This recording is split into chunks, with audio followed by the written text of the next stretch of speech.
एक बार फिर से हम आज आ चुके हैं यहाँ पे and now we are going to discuss a very important chapter for class 10th। अच्छा, कुछ और स्टूडेंट्स होंगे जो क्लास 10th के नहीं होंगे और जो इस वीडियो को देख रहे होंगे। This is the dynamic chapter, you know, बहुत सारे क्यूरियोसिटी वाले क्वेश्चंस आपके हैं।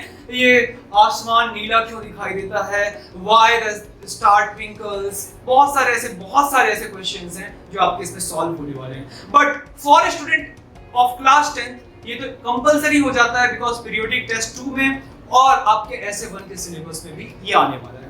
The name of the chapter is, you all can see that यहाँ पे CBSE ने रिड्यूस किया है सिलेबस को और ये कहता है 4 topics.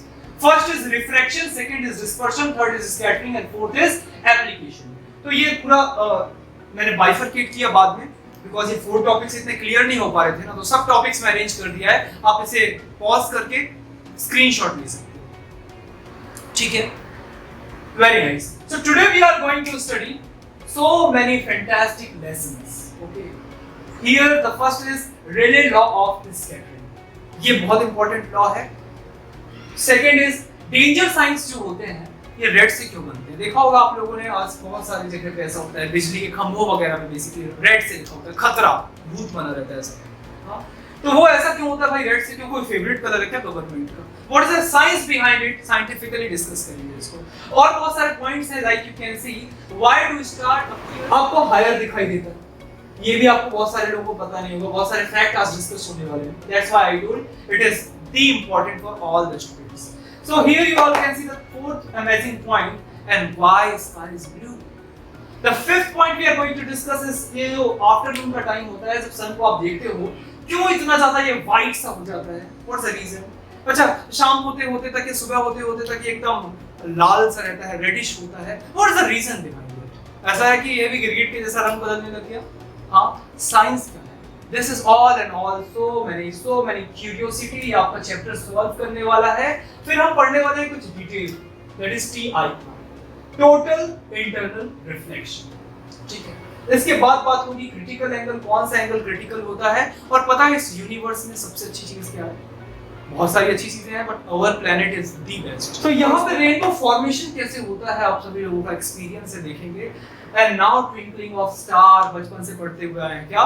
Twinkle, twinkle, little star. Why these star twinkles, my dear students? We are going to look in this video. Last तक देखिएगा, बहुत सारे डाउट्स आपके सॉल्व होंगे आज मैं पक्का। क्या है? This is top 10 series of MCQs, top 10 series, ठीक है? यहाँ पे एमसीक्यूज ही डिस्कस नहीं होंगे, लेकिन ये जितनी भी चीजें दिखाई आपको, ये सारी चीजें यहाँ पे डिस्कस होने वाली है, बट एमसीक्यूज के फॉर्म में। देखो बात क्या है ना कि आपको अब रटना तो कुछ है नहीं, डायग्राम्स तो कुछ बनाने नहीं, एमसीक्यूज आना है, उसकी बढ़िया से प्रैक्टिस करते हैं अपन। So let us start. You all can see and it says that when a beam of light falls on a glass prism, the colors of light which deviate least. यहाँ पे प्रिज्म है आपका, और जब कोई लाइट, यहाँ पे white light, ये ब्लैक बनाया हुआ है, व्हाइट कैसे बना सकता हूँ समझ लीजिएगा। तो यहाँ पे क्या होगा ना, इसका डिस्पर्शन होगा। डिस्पर्शन एक टर्म होता है जहाँ पे व्हाइट लाइट अपने 7 ओरिजिनल कलर्स में डिवाइड हो जाता है, so that is scattering। अच्छा, यहाँ पे कुछ कलर्स होंगे, कुछ कलर्स यहाँ पे बेस की तरफ जाएंगे। This is A, this is B and this is C।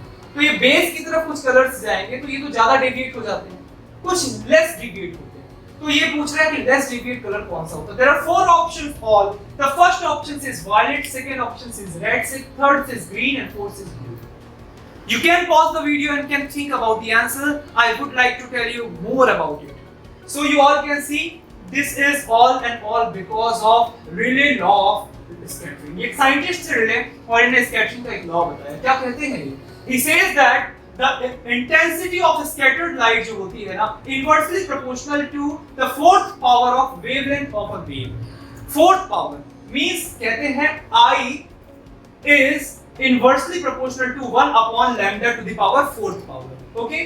अब समझाता हूँ मैं। पहले तो inversely proportional क्या होता है? बचपन से आप देखते हुए आ रहे हो, I कोई भी चीज अगर inversely proportional में है ना, तो अगर आप जैसे 2 है, आप इसे 4 करो, 5 करो, 6 करो, कुछ भी मतलब नहीं है। मेन होता है आपको इनवर्सली प्रोपोर्शनल समझना है। तो इनवर्सली प्रोपोर्शनल पे अगर आप लैम्डा को इंक्रीज करते हैं तो आपका ये जो वाला क्वांटिटी है ये डिक्रीज होगा। अपोजिट और वाइस वर्सा, अगर लैम्डा को डिक्रीज करते हैं तो ये जो स्कैटरिंग होने वाली है ये इंक्रीज होगी। अब दो चीजें समझाता हूं आपको, स्कैटरिंग क्या होती है और ये लैम्डा क्या होती है। तो देखो यहाँ पे सबसे पहले तो वेव बना देता हूं, दिस इज अ वेव। इस वेव में आपका यहां से स्टार्ट करते हैं तो ये पीक आता है, ये जीरो आता है, देन दिस इज क्रेस्ट और ये पूरा एक वेव फॉर्म हुआ। अच्छा ये जो वेव है यहां से लेके यहां तक का कुछ डिस्टेंस दिखाई दे रहा है आपको, इस डिस्टेंस को, इस लेंथ को हम बोलते हैं वेव लेंथ और इसको बताते हैं हम लैम्डा से। बहुत शानदार क्वांटिटी है ये, आगे और भी फ्यूचर में हेल्प करेगी। बस ये ध्यान रखो कि लैम्डा को अगर आप इंक्रीज करते हो, इसका मतलब अगर बड़ी सी कोई वेव ले ली और बड़ी सी वेव, तो इसका लैम्डा देखो इंक्रीज हो गया। तो अगर इसका लैम्डा इंक्रीज हो गया तो स्कैटरिंग क्या होगी? सर ये स्कैटरिंग बोले जा रहे हो, होता क्या है स्कैटरिंग?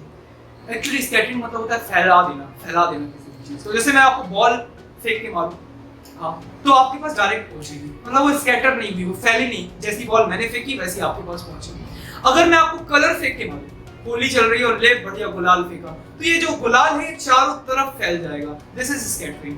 तो बात हो रही है ना कि जो लाइट होती है वो 7 वेव्स की होती है।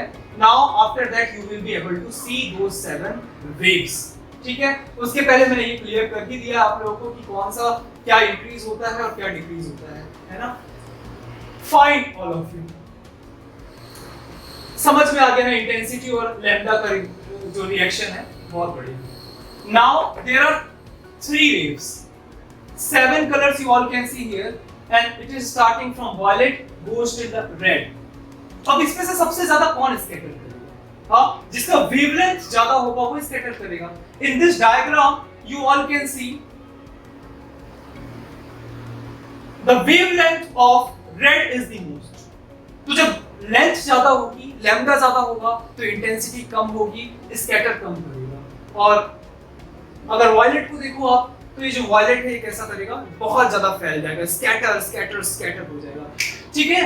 So basically students we have seen everything. यहाँ पे 3 जो वेव दिखाई दे रही हैं, ब्लू, वायलेट एंड इंडिगो। जैसे अपन विब्ग्योर बनाते हैं ना, तो स्टार्टिंग की जो टॉप के विब होता है, दिस इज विब, ये बहुत ज्यादा स्कैटर करता है क्योंकि इनकी जो लैम्डा होता है बहुत स्मॉल होता है, ज्यादा लेंथ नहीं होता है इसका। This is all and all we have seen. अच्छा अब क्वेश्चन में वापस चलते हैं। क्या क्वेश्चन था? लीस्ट कौन सा करेगा? तो लीस्ट कौन सा करेगा? रेड करेगा क्योंकि उसका वेवलेंथ ज्यादा होता है। तो डायरेक्ट मैं टिक टिक लगाना नहीं सिखा रहा हूं, पहले का ए तीसरे का सी, हम जान रहे हैं उसके पीछे का लॉजिक, और एक क्वेश्चन से आपको 10 क्वेश्चन बनेंगे, पक्की बात है। जैसे लीस्ट का पता चल गया, मोस्ट का कौन सा होगा? तो वायलेट होगा। This is all and all today we have seen. चलिए students, now we will talk about second number objective which is in front of us and it says that the danger signs, red से होते हैं, लिखा हुआ है installed at the top of tall building. बड़ी-बड़ी buildings जो होती है उनके टॉप पे आपने देखा होगा, टावर्स वगैरह पे, यहाँ पे ऐसे कुछ रेड सी लाइट्स होती हैं जो इंडिकेटर्स होती हैं। अच्छा तो क्यों ऐसी होती है ये? These can be easily seen from distance because among other colors red light is।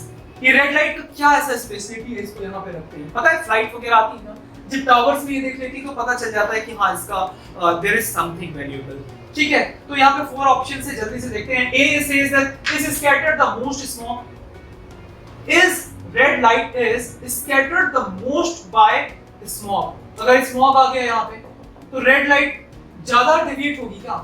हाँ, ज्यादा डेविएट होगी कि कम डेविएट होगी? सो ज्यादा तो होगी नहीं, मैंने बताया बॉल को अगर आपको फेंक के दूं तो वो बिना स्कैटर के पहुंच जाएगा, और कलर्स फेंकूं तो कलर्स ज्यादा, लैम्डा ज्यादा होता है ना रेड कलर का। तो आप लोगों को ऑलरेडी पता है कि ऑप्शन देखो बी पढ़ते हैं, रीड करते हैं। Is scattered the least by smog, smogs वगैरह पे लीस्ट होता है इसका deviation, scattering. So this is the right answer, B is the right answer. C कहता है अब्सॉर्ब कर लेती है, तो नॉनसेंस समझ में आ रहा है, अब्सॉर्ब कैसे करेगी? और ये सी कह रहा है फास्ट चलती है एयर में, ऐसा कोई भी बात नहीं है, वहम है ये सारी चीजें। सेकंड नंबर ऑब्जेक्टिव हमारा साथ। So this is how we have seen the second objective also. Now let us go to the third objective and here it's important. Says which of the following statement is correct. 4 option से इसमें कौन सा correct है? किसके बारे में? It's talking about propagation of light of different colours while white light in air. White light air में है, कौन सा स्टेटमेंट सही है? रेड लाइट सबसे ज्यादा फास्ट मूव करेगा। Second, blue light moves faster than green light. C is all the colors of light, white light moves with the same speed के साथ मूव करेगा. And fourth is yellow light moves with mean speed. ऐसा अलग अलग लिखा हुआ है ना, कंपैरिजन करा रहे हैं. तो मैं आपको बता दूं कि जब व्हाइट लाइट होती है उसमें सारी लाइट्स होती है. अब जब कभी आपका ये प्रोपगेशन होगा, प्रोपगेशन मींस क्या होता है, इसका एक डिस्टेंस से दूसरे डिस्टेंस तक चलना, इसे प्रोपगेशन कहते हैं. तो इसमें क्या होता है ना, 7 लाइट्स इसके अंदर ही होती है, तो सारी की स्पीड एक जैसी होती है. जैसे एक बस में 30 लोग बैठे हुए हैं, उसमें हुसैन बोल्ट को भी बैठा दो, तो ऐसा थोड़ी कि वो दौड़ने लग जाएगा बस के अंदर. अरे भाई बैठा हुआ है, बस के अंदर पैक है, तो जितनी कंडक्टर की स्पीड होगी, जितनी 80 साल की कोई लेडी बैठी हुई उसकी स्पीड होगी, हुसैन बोल्ट की उतनी स्पीड होगी. तो white light consider all 7 colours और 7 की स्पीड एक सी होंगी. आपको मुझे लगता है सब चीजों से समझ में आ गया होगा. आंसर क्या होगा? C. It says that all the colours of the white light moves with the same speed. After that, we will see the question number 4. And the fourth says that the star appears shifted from the actual position. Actual position है उसकी ये. यहाँ से shifted क्यों दिखाई देने लग जाता है? What is the phenomenon? Due to the phenomena of diffraction, scattering, refraction, and refraction of light. Reflection, refraction, and scattering और diffraction क्या हो सकता है? देखो जान लेते हैं हम diffraction क्या होता है. So diffraction is all about एक white light 7 colors में टूट जाएगी. ठीक है? All these 4 points are there. अभी हमें समझना क्या है, समझते हैं. यहाँ पे देखिए ये बड़ा शानदार सा एक डायग्राम बना हुआ है. Here Earth का एटमॉस्फेयर है और उसके ऊपर एक स्टार है. Now ये स्टार की लाइट जो होती है ना, ये सबसे पहले आकर के बेंट होती है. देख पा रहे हो आप? एटमॉस्फेयर में एंटर करती है तो बेंट हो जाती है. क्यों बेंट हो जाती है? लाइट चैप्टर में बताया था आप लोगों को कि जब ये रेयरर से डेंसर एटमॉस्फेयर में बहुत सारे पार्टिकल्स होते हैं ना, तो जब वहां पे वो एंटर करती है तो बेंट हो जाती है. क्या हो रही है? रिफ्रैक्ट हो रही है, रिफ्रैक्शन हो रहा है. ठीक है? सो यहाँ पे जब ये आपकी लाइट आपके आंखों पे पड़ती है ये, तो क्या करता है, आपका जो ब्रेन है वो सेंस कराता है ये पीछे की तरफ बनेगा. कहाँ पे बनेगा? पीछे की तरफ बनेगा. देखिए यहाँ पे कुछ ऐसा. तो आपके ब्रेन को जहां पे इंटरसेक्शन होता हुआ दिखेगा ना, वहां पे आपको दिखेगा कि एक्चुअल स्टार है. तो पहले आपको ये स्टार यहाँ पे था और आपको ब्रेन को वहां पे दिखाई देगा. This is all and all about it. Okay, तो ये थोड़ी सी नीचे होती है और आपको थोड़ा सा ऊपर शिफ्ट होकर के दिखाई देता है. इसी को हम कहते हैं apparent shifting position of stars. Important, because refraction हुआ इसका, तो आंसर क्या होगा? रिफ्रैक्शन होगा. और तो स्कैटर तो कुछ है ही नहीं यहाँ पे मामला. Let us start and discuss the fifth important question. Blue color of sky is due to phenomena of. अब sky blue होता है. क्यों होता है blue? 4 options: reflection of light, refraction of light, dispersion of light, scattering of light. ठीक है? तो देखते हैं हम लोग इसमें बहुत सारी चीजें और क्या होता है, थोड़ा सा डीप में चलते हैं. समझाऊंगा. यहाँ पे देखिए जो इमेज दिखाई दे रही है आपको, इसमें क्या हो रहा है, व्हाइट लाइट जो है सन से आ रही है. सन से आने के बाद जो एयर मॉलिक्यूल्स होते हैं ना, जैसे दिखाई दे रहा है आपको, इसमें जब टकराती है वो, तो वो अलग अलग डिफरेंट पार्ट्स में डिवाइड होती है. 7 कलर्स होते हैं, समझने के लिए 3 कलर्स दिया हुआ है, रेड, ग्रीन एंड ब्लू. अब इसमें सबसे ज्यादा स्कैटरिंग तीनों में से किसकी होगी? विब्ग्यूर, VIB. ब्लू की स्कैटरिंग होगी, मतलब ब्लू फैल जाएगा सब तरफ. व्हाइट लाइट तो आई, लेकिन जब ये एयर मॉलिक्यूल्स में टकराती है तो फैल जाता है सब तरफ, और जब फैल जाता है सब तरफ तो सब तरफ क्या दिखाई देगा? ब्लू दिखाई देगा. सीधी सी बात है. जैसे मान लो होली हुई, मैंने आपको 3-4 स्टूडेंट हुआ, मैं किसी एक को देता हूँ 1 चुटकी सिंदूर. अब इसकी कीमत समझाता हूँ आपको. 1 चुटकी सिंदूर आपको मैंने दे दिया, दूसरे को दे दिया थोड़ा सा ग्रीन सा पाउडर, और तीसरे को दे दिया खूब सारा, बहुत सारा ब्लू, है ना. ब्लू की आधी बोरी कलर दे दिया. अब मैंने बोला तीनों फेंको मेरे ऊपर कलर, होली मनाते हैं. जब होली मनाओगे तो ब्लू लाइट जो है ज्यादा थी, पूरे शरीर में ब्लू हो जाएगा और मैं कैसा दिखने लग जाऊंगा? नीला सा दिखने लग जाऊंगा. हाँ, जैसे हमारे भगवान श्री कृष्ण कैसे दिखाई देते हैं? ब्लूइश. शास्त्र कहते हैं नीला मुजश्यामल कोमलांगम, नीले से. हाँ, ब्लू लाइट. आपको लिंक करके समझा रहा हूँ, तुरंत क्लिक करें. ब्लूइश हो जाता है सब कुछ. अब 1 चुटकी सिंदूर किसी ने फेंका, क्या हवा में उड़ गया? स्कैटर ही नहीं हुआ. खत्म बात. सीधी सी बात है. आंसर आपका होगा क्या? स्कैटरिंग हो रही है. ठीक है? This is the answer for your question number 5. Now let us discuss question number 6 and it says, so यहाँ पे देख पा रहे हैं आप, यहाँ पे 4 ऑप्शंस है. Blue light gets absorbed in atmosphere, blue light absorb होता है क्या? नहीं होता। Ultraviolet radiations are absorbed in atmosphere, इसकी भी बात ही नहीं हो रही, कुछ तो ऐसी अनाप शनाप चीजें लिखी होती हैं, उसको आप डिलीट कर दिया। Third is violet and blue light get scattered more than lights of other colours by atmosphere. सही बात है, वायलेट एंड ब्लू जो है वो ज्यादा स्कैटर कर जाता है।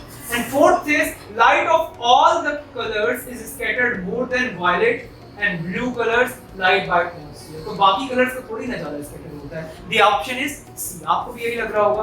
बहुत सारी चीजें सीखने को मिलेंगी, देखते रहते हैं, आगे और भी बढ़िया बढ़िया इंटरेस्टिंग फैक्ट आने वाला है। Late us start the next question. Here it says that a prism ABC, एक प्रिज्म बना दिया है, मैं भी बना देता हूं। प्रिज्म है ABC, क्या हो रहा है? व्हाइट लाइट एंटर कर रही है और इसमें एक चीज इंपॉर्टेंट बता दी है कि बेस जो है बहुत बढ़िया इंटरेस्टिंग क्वेश्चन है। बेस इसका क्या है? BC। Placed in a different orientation, इसको उठा करके प्रिज्म को अलग घुमा रहे हो, एक्सपेरिमेंट कर रहे हो, ठीक है। कहता है a narrow beam of white light, आप एक नैरो बीम लेकर के इस पे स्ट्राइक करते हो जब, तो इसमें क्या होने वाला है? डिस्पर्शन होने वाला है। और डिस्पर्शन के बाद the third color of the top corresponds to the color of sky. Color of sky जो है वो ब्लू होता है।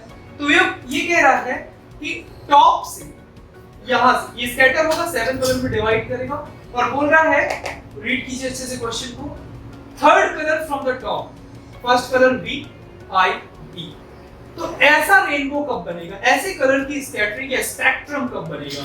किस पोजीशन में बनेगा? Position A, position B, position C, position D। सोचो आप, अच्छा क्वेश्चन कहता है ये क्वेश्चन 3 अलग-अलग 4 पोजीशंस हैं। पहली पोजीशन तो ऐसे ही बनाया हुआ है। पहली पोजीशन में जब व्हाइट लाइट आती है यहाँ पे, तो ये स्कैटर होगी और ये 7 कलर्स में डिवाइड हो जाएगी। तो पहली पोजीशन तो यही ऐसे ही दिखाई दे रही है ना आपको, सीधा है। बेस की तरफ जो होता है सबसे ज्यादा डेविएशन होता है। किसका डेविएशन होता है? तो चलो देखते हैं, यहाँ पे 4 ऑप्शंस हैं और कौन सा ट्रू होने वाला है इस कॉन्टेक्स्ट में। यहाँ पे बताया जा रहा है कि फर्स्ट पोजीशन में प्रिज्म ऐसा रखा हुआ है। अच्छा, ऐसा रखा हुआ है तो टॉप पे क्या होगा? लेस स्कैटर्ड कौन सा होता है? रेड। और वो कह रहा है, और मोस्ट स्कैटर्ड कौन सा होगा? That is violet. तो यहाँ पे तो दिक्कत हो गई ना, वो टॉप से चाह रहा है कि आप उसे ब्लू दे दो, टॉप से ब्लू, तो यहां तो कभी मिलेगा नहीं, तो वायलेट ऊपर चला जाएगा, ऐसा वायलेट ऊपर चला जाएगा और रेड नीचे चला जाएगा। समझिएगा, वायलेट, इंडिगो, ब्लू। तो बस ये ब्लू आपका सेकंड ऑप्शन आपका इसमें राइट हो गया।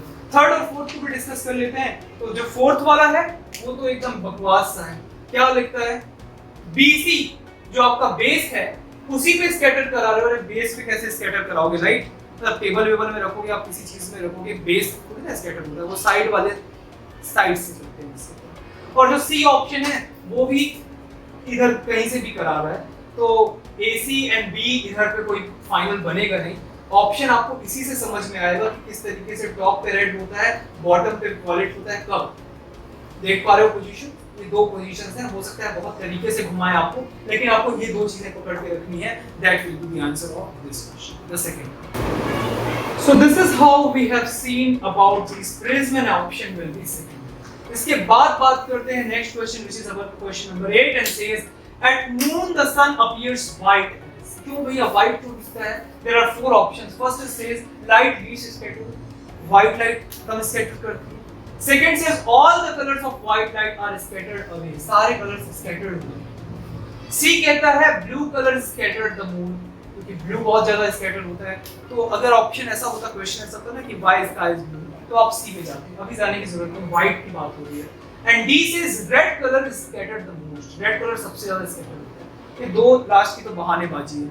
स्टार्टिंग के 2 देखते हैं, light is least scattered and second is all colours of white light are scattered. तो यहाँ पे हो रहा है ना ए ऑप्शन, जहाँ पे लाइट इज लीस्ट स्कैटर्ड। क्यों? क्योंकि सन जो होता है ना टॉप पे होता है। समझना आप, ये अर्थ है, यहाँ पे आप खड़े हुए हो और ये है मिड आफ्टरनून, और ये हो गया इवनिंग।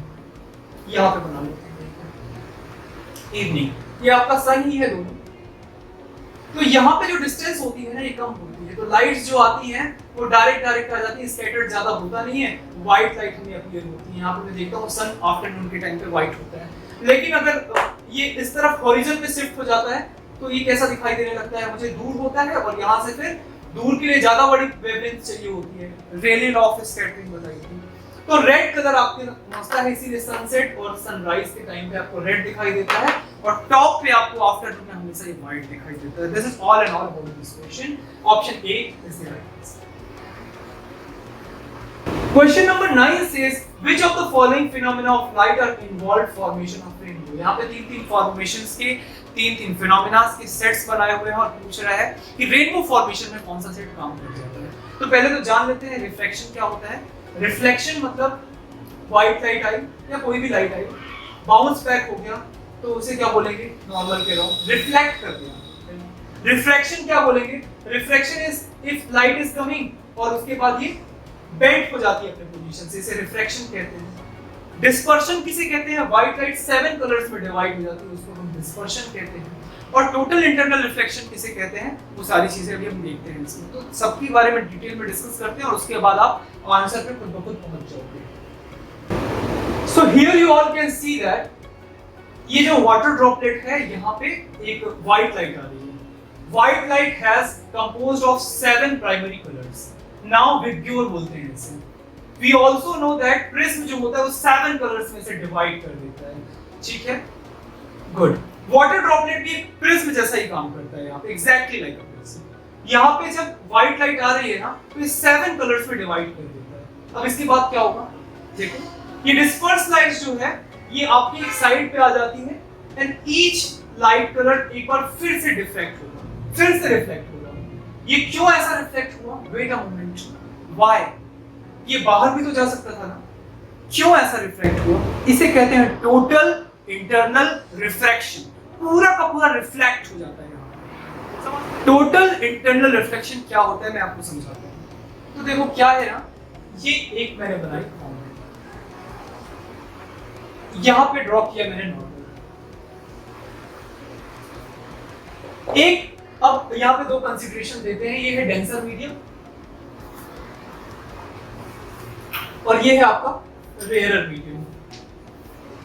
अब जब यहां से एक लाइट आती है ऐसे स्ट्राइक करती है तो इसका क्या होगा, ये अवे फ्रॉम नॉर्मल जाएगी या टुवर्ड्स नॉर्मल जाएगी। कई बार स्टूडेंट्स इसी में भी कंफ्यूज होते हैं। बढ़िया सी ट्रिक बना रखी है, सुपर इजी ट्रिक, जैसे आप लोगों ने 2 वीडियो में इसके पहले देखा होगा, बहुत सारी बढ़िया से ट्रिक्स से केमिस्ट्री पढ़ाई, फिजिक्स पढ़ाता हूं, इस ट्रिक से आपको डर, फिजिक्स पढ़ने में लगता है मुझे डर, ये याद कर लो, डर, DAR, D for denser. Light जब डेंसर मीडियम से रेयरर मीडियम की तरफ जाती है तो उसको डर लग जाता है। A for away, A for away, normal से अवे हो जाती है इस तरीके से, टुवर्ड नहीं, एक्चुअली इसको जाना था यहाँ पे ऐसे, बट ये अवे हो जाती है। टुवर्ड मतलब जब यहाँ पे आती तो इसको टुवर्ड बोलते हैं, समझ पा रहे हो, तो डर याद कर लो आप लोग। तो यहाँ पे क्या हो रहा है, इस तरीके से डेंसर टू रेयरर में ऑप्टिकल शिफ्ट हो रहा है। इसके बाद हम बात करते हैं कि अगर एक ऐसा एंगल ले ले यहाँ पे, इफ वी टेक एंगल, जैसे जैसे मैं इसको अब इस तरफ बढ़ाता जाऊंगा, जैसे जैसे मैं इस तरफ बढ़ाता जाऊंगा वैसे वैसे ये भी इस तरफ इंक्रीज होता जाएगा, ये सॉरी। तो सिमिलरली एक ऐसा टाइम आ जाएगा, एक ऐसा एंगल आ जाएगा यहाँ पे जब पूरा का पूरा आपका ये जो रिफ्रैक्टेड रे है ये पूरा का पूरा आपका इस बेस में यहाँ पे ऐसा चला जाएगा, ओवरलैप हो जाएगा। इसको मैं इंक्रीज करूंगा और इंक्रीज करते समय एक ऐसा पॉइंट आएगा जब एक ऐसा एंगल आएगा नॉर्मल से जो यहाँ पे पैरेलल हो जाएगा इस लाइन के, नॉर्मल लाइन के। सो नॉर्मल लाइन की जो पैरेलल हो गया, this is happening all and all. तो हम क्या बोलेंगे इस एंगल को, बड़ा स्पेशल एंगल है, सोचो ऐसा तो हर बार नहीं होता। इस एंगल को बोलते हैं क्रिटिकल एंगल, और क्रिटिकल एंगल में परपेंडिकुलर टू नॉर्मल हो जाता है। नाउ आफ्टर दैट अगर इसको मैं फर्दर थोड़ा सा और डेविएट करता हूं तो ये जानते हो इधर से और इस तरफ शिफ्ट होगा, and this is completely both here. So this is what denser medium में था और इन टोटल इंटरनल रिफ्लेक्शन हुआ और ये वापस से कहां चला गया, डेंसर मीडियम में। तो अगर मैं बात करूं किसकी, लाइट की, लाइट व्हाइट आती है, यहाँ से 7 कलर्स में जाती है, ये कौन सा मीडियम है, डेंसर मीडियम, और उसके बाद रिफ्लेक्ट हो जाती है सारे 7 कलर्स डेंसर मीडियम में भी। क्यों डेंसर टू डेंसर हुआ? The reason is total internal reflection. This is all and all we have seen here. ठीक है,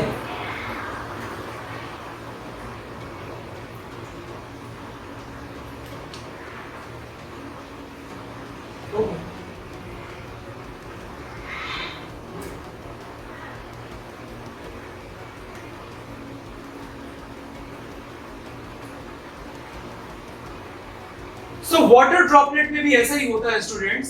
ये सारे के सारे जो कलर्स होते हैं ना, ये डेंसर मीडियम से वापस डेंसर मीडियम में मींस सेम मीडियम में चले जाते हैं, और जब उसके बाद वापस से इनका रिफ्रैक्शन होता है तो ये अलग अलग कलर्स में स्प्लिट हो जाते हैं और आपको रेनबो दिखाई देता है।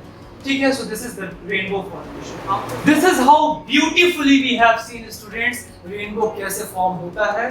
क्वेश्चन नंबर 10 बताता है twinkling of stars due to atmosphere. कौन सा फिनोमेना है जिसके कारण ये ट्विंकलिंग ऑफ स्टार्स होते हैं? Dispersion of light by water droplet. Water droplet से डिस्पर्शन होता है, वो तो रेनबो फॉर्म होता है। Refraction of light by different layers of varying refractive indexes. Refractive indexes अलग अलग होते हैं और उसके बाद अगर कोई डिफरेंट लेयर्स होती हैं उसके कारण ऐसा होता है। Third is scattering of light bye dust particles. Fourth is internal reflection of light bye clouds. अच्छा क्वेश्चन है और आपको आंसर भी इसका पता चल ही गया होगा क्योंकि हम पढ़ रहे हैं, फिर भी मैं इसे और क्लियर करता हूं। सो डिफरेंट लेयर्स की बात करें, मैं बता देता हूं ऑप्शन इसका जो होता है, option A B C D में बी ऑप्शन होगा इसका। क्यों होगा इसको फोकस करके समझते हैं। एक्चुअली क्या होता है ना, जब आपको ये स्टार्स दिखाई दे रहे हैं यहाँ पे, एकदम ऐसा नहीं होता कि डायरेक्ट रिफ्रैक्ट होकर के आ जाता है आपकी आंखों पे। ये कंटिन्यूअसली ना बहुत सारी चीजें होती हैं हमारे एटमॉस्फेयर में, जैसे एयर, वाटर और आपका तीसरा होता है वहां पे डस्ट। इसके कारण क्या होता है ना, बहुत अलग अलग पार्टिकल्स होते हैं जिससे वो डेविएट होता है, यूनिफॉर्म डेंसिटीज नहीं रह जाती है और चेंज करती रहती है। तो ये एकदम सीधा ना आकर के ऐसा ऐसा ऐसा ऐसा जिगजैग पाथ बना देता है। कहीं पे डस्ट पार्टिकल ज्यादा है, कहीं पे डस्ट पार्टिकल कम हो गए। तो समझ में आ रहा है आपको क्या हो रहा है यहाँ पे अलग अलग लेयर्स थी, और जब ये लेयर्स थी तो इसमें क्या हो रहा है, कंटिन्यूअसली पाथ को चेंज करता हुआ आ रहा है, और इसीलिए क्या होती है, ट्विंकलिंग। अब समझते हैं ट्विंकलिंग एक्चुअली कैसे होती है। तो मान लेते हैं आपकी आंखों में, मैं इसे जूम करता हूँ, यहाँ पे कुछ लाइट्स आ रही हैं आपकी आंखों में, ठीक है। अगले ही पल क्या हुआ, कुछ लाइट्स आई और वो स्कैटर हो रही हैं, कंटिन्यूअसली पाथ चेंज कर रही हैं, ठीक है। तो आपको स्टार बहुत ब्राइट दिखाई दे रहा है। अगले ही मोमेंट पे क्या होगा कि इस पार्ट में जो एटमॉस्फेयर है वो एक्चुअली ना जाकर के थोड़ा सा रिफ्लेक्ट हो जाएंगे। जब थोड़ा सा रिफ्लेक्ट हो जाएंगे तो 4 लाइट्स आपके पास आ रही हैं, मींस स्टार की ब्राइटनेस जो है वो थोड़ी सी कम हो गई, ठीक है, डिम हो गया। नाउ नेक्स्ट ही मोमेंट पे क्या होगा, कुछ 2-3 और भी लाइट्स हैं, रेज जो है वो और भी बेंट हो जाती है, तो आपके पास में 2 रेज आ रही हैं। तो आपको क्या लगता है कि और डिम हो गया स्टार, फिर एक बार ज्यादा आ जाएंगी, फिर एक बार कम हो जाएंगी, तो स्टार की पोजीशन जो है वो टिम टिम करने लग जाती है। That is twinkling. Okay, so this is the reason of why star twinkles. So students, you all can see here the 4 option, and the right option is reflection of light by different layers of varying refractive index. So students, जाते जाते मैं आपको एक चीज और clear कर देता हूँ, ये रिफ्रैक्टिव इंडेक्स लिखा हुआ है, ये क्या होता है।